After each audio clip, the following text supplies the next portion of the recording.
Mag-adobo tayo ngayon.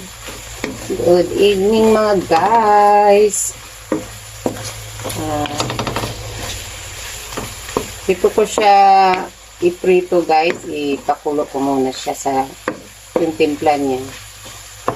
Tapos pag natuyo na siya, yan, lagyan ko na siya ng oil para iprito na. Kasi pag ganitong pagpakuluin mo ang karne, mapalambot mo ang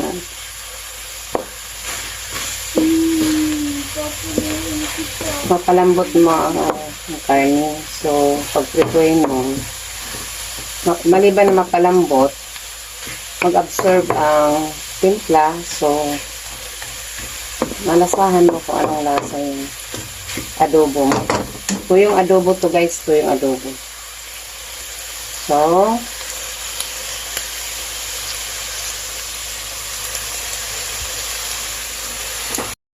So tuyo na siya guys. As you can see, tuyo na siya. Lagyan na natin ng oil. Yun. Yan. Huwag lang natin ganyan masyado. Ito lang. Tama na yan. Tapos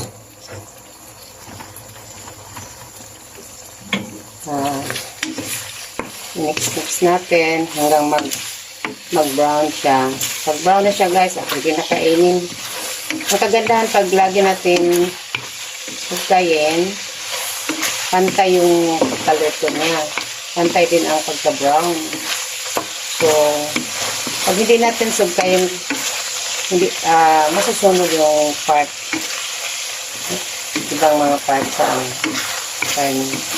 So, pag ako magluto, tagaan ko talaga ito sugkayin hanggang maluto. Kasi pag iwan-iwanan ito natin, wala na ito, sunog na ito. So, yan na guys, palapit na sa maluto. Nag-adobo ako ngayon guys, request sa mga bata na miss na daw nila ako yung adobo. Kasi kadalasan yung nakaraan,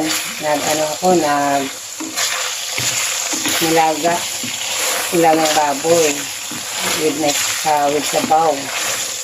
Ngayon naman, nag-request sila na ito yung adobo na. Pinagbigyan ko lang sila guys. So, malapit na siya mag-brown guys. Ang timpla ko nito guys, katas ng kalamansi, bawang, red onion, tapos paminta. Siyempre, paminta always yun ang pang timpla. Asin, konting tuyo. Yun lang kadalasan ng timpla.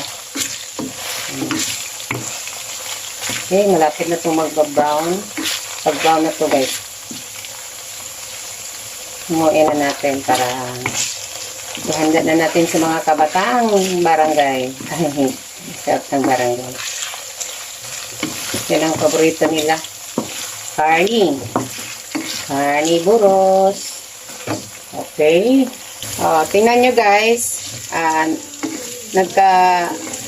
Medyo brown na siya kaunti. So, ibig sabihin, malapit na ito maluto.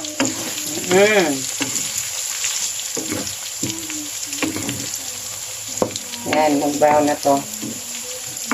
So, ang technique nito, di lang natin lakasan ng apoy. Yung katamtama lang. Medium heat lang para sure na hindi masunog. At saka tama talaga ang pagka-brown niya. Kasi pag i-full natin ng apoy, mabilis siya maluto pero hindi maayos ang pagkaluto. So, walang magandang lasa yun pag ganun. Okay. Lapit na tumaluto. Okay.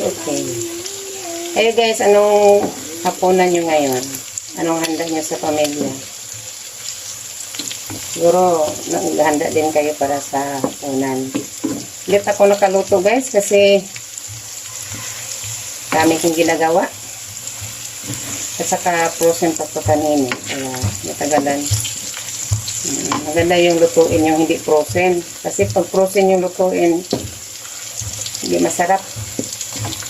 Okay.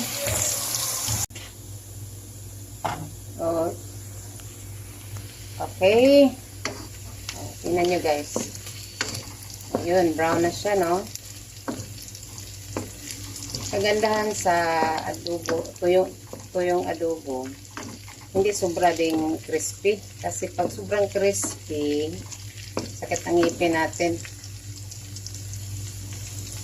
Lalo pag may problema sa ngipin. Kaya yung tama lang. Tama lang pagkaluto. Hindi overcook. Okay, tingnan nyo guys. Luto na, no? Okay na to. Pwede na to hanguin. Para makakain ng mga kabataan kayo guys. Kain na tayo guys. Okay, bye. Sa sunod namang video. Thank you for watching. Yan, finished product. Finished product.